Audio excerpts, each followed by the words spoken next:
Welcome to Lifestyles of the Strange and Exotic, Star Trek Book Review Phase 2, both in a different grouping of books, and this is the second time I've attempted to make these videos. Now, I did like 2 or 3 reviews of books that are not novels, but they should be in your library if you're a Trekkie. And I did them, but I was facing here and kind of had my shorter tripod, so basically all you got was this, the top of the book. So, hopefully you can at least see me more. You're not as up close as I would have preferred. Of course, I don't know what you're seeing now, but we'll attempt it like I usually do my videos. So I'm looking at them, and I'm like, and there was one I was getting to like a philosophical point. But you know what? He comes home and just killed the moment. I'm like, what? So I'm trying this again. And yes, I'm pink. There is no continuity in my videos. I'm putting it out there whatsoever. So people have said, boy, you change your hair every day. Yeah, but I film in like clumps when I have the time to do them and when I have something to film on. It's not like a weekly thing where you can see the change where I film, post. I have like a queue of videos, so I have like 3 hauls already in the queue. So, no continuity, you know. And it's hard to put a date stamp on my videos because the time on my computer is screwy. But, whatever. So, we shall try this again. And I shall pick the first one, which is a book that, these aren't novels, these are more technical, these are more books that are based on the actual meat of the show, as far as, you know, how they were made and the characters and things like that, so sort of the backdoor type of thing of Star Trek. And this one is Star Trek Sketchbook, the original series. Devise a look for the future. Construct strange new worlds. Create new life forms. Design their clothes. Do it all in a week. Do it on a budget. This was the mission for the creative staff of Star Trek. For 3 years, just a handful of talented artists created an entire world of Star Trek. The Star Trek Sketchbook is a unique opportunity to finally see the sketches collected from these artists, providing insight into their creative processes. The original series was fortunate enough to have a handful of designers who overcame the creative constraints of a weekly television series to forge a vision of the future that has become literally a cultural icon.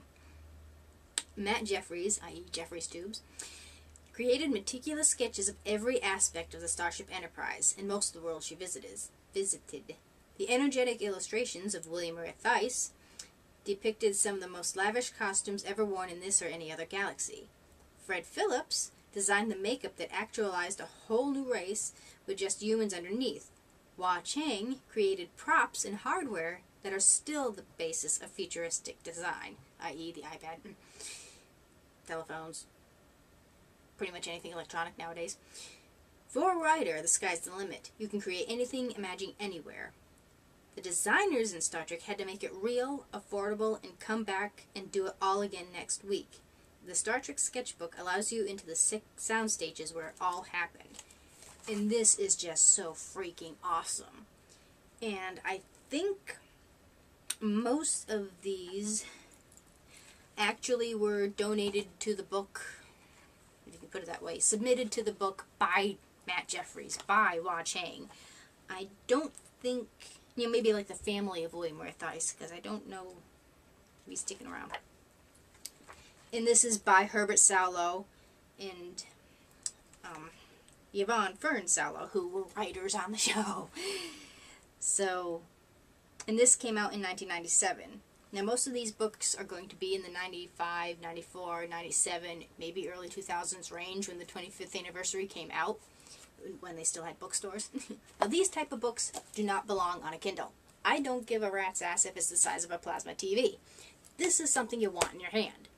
Novels, okay, are fine on the Kindle, on the Nook, on the thingamabob, and the what's-its. This is stuff you want physically in your hand. This is just awesome. These are original sketches of the original Enterprise. And the funny thing is, he classifies her 1701A. And I noticed that the last time I was kind of looking through these again, because I hadn't picked these up in years, because they're kind of buried in my book report. And, not book report, in the library. these are original concept drawings, and the thing is, they did eventually make a ship like that, and I think they called it the Daedalus. So, in this, below are some of the sketches Matt made to design the ship that would warp space and travel to the stars. The USS Enterprise, NCC 1701. And I think it says something about being one of the first sketches he ever made of Enterprise. I don't know if you can pick that up. So, of course, this section is all Matt Jeffries.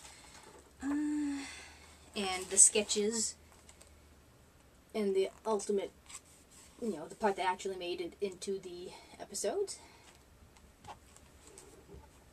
Spock's brain, not one of the better ones. Vol.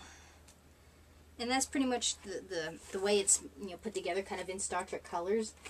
So the feel of the book is colorful without being, what the hell? Okay, Matt Jeffries. Where is? And this is pretty much the sketch that I think everybody is familiar with Trek. If you ever see a sketch of the Enterprise, this is the one they kind of use over and over again. Okay, the final drawing, which would be used for the three-dimensional model, was found among Matt Jeffries' files, labeled simply Sketch 300, 3D view, scale annotated. So that's just awesome. Now where the heck is... There's a really, really cool thing in here. And of course they mention the Klingon cruisers and the different shuttlecraft. Let's see, what does it say? Every Trek viewer will be able to identify the various components of the USS Enterprise. However, this model, having been made for the directors, demonstrates the relationship among the various sets. Any visitor to Desilu Stage 9 during the filming of the original series would have seen the ship in this layout. Within the fictional world, of course, engineering would be on a different level from the bridge. And he made a model of the set that they were on when they filmed the show. I wish they'd like redo this so Trekkies would have it. This is just awesome.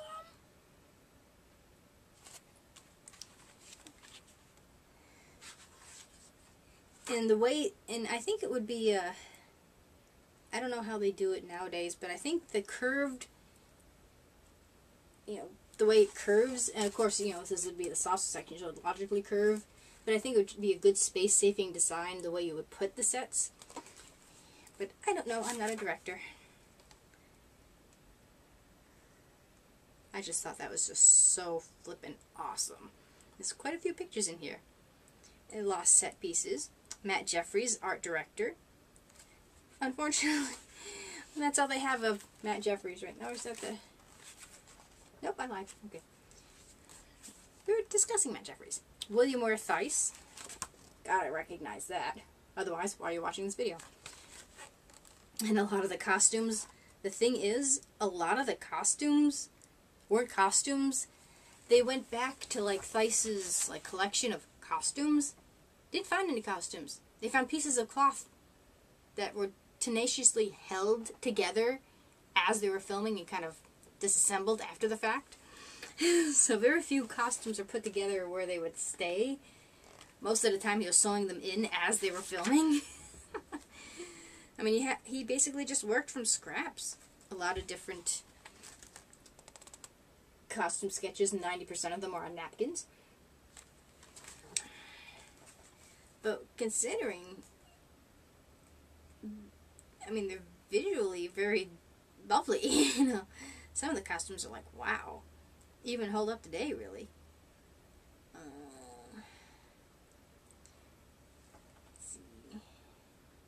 Goes, Bill returned to Star Trek to design the initial crew uniforms and costumes for the first year of Trek Next Generation. But he was not a guy you'd want to work for. He was just, this is the way it's got to get done. I don't care what you got to go through to get it done on time. We're doing it now, we're doing it right. So we're like, so he was very unpleasant to work with, it sounds.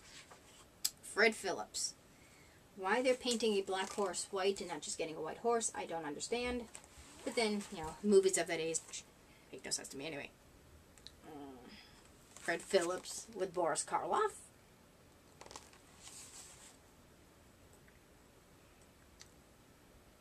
And he was sort of the go-to guy if you wanted a makeup artist on a movie. So he was, you know, he had some street cred before he ever did Trek. Everybody's favorite Green Orion lady. In Vina. Well, they're both Vina, but watch the cage, you'll know what I'm talking about.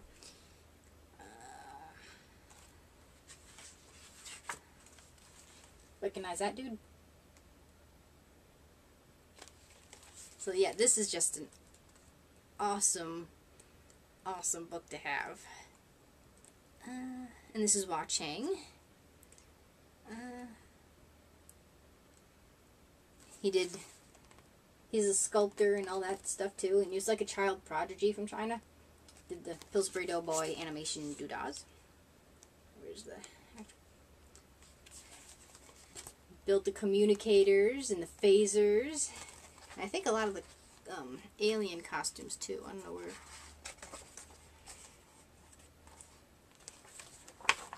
Balak. And this Romulan spaceship was built by Hua Chang. And as of this, he was celebrating his 79th anniversary, so I'm pretty sure we've lost Hua Chang by now. So they kind of give a tip to the hat to the people that kind of worked with him too, in the acknowledgments. So this is just awesome to see how the icon was created, you know, and that's why I like one of the main reasons anyway, I like TOS, where,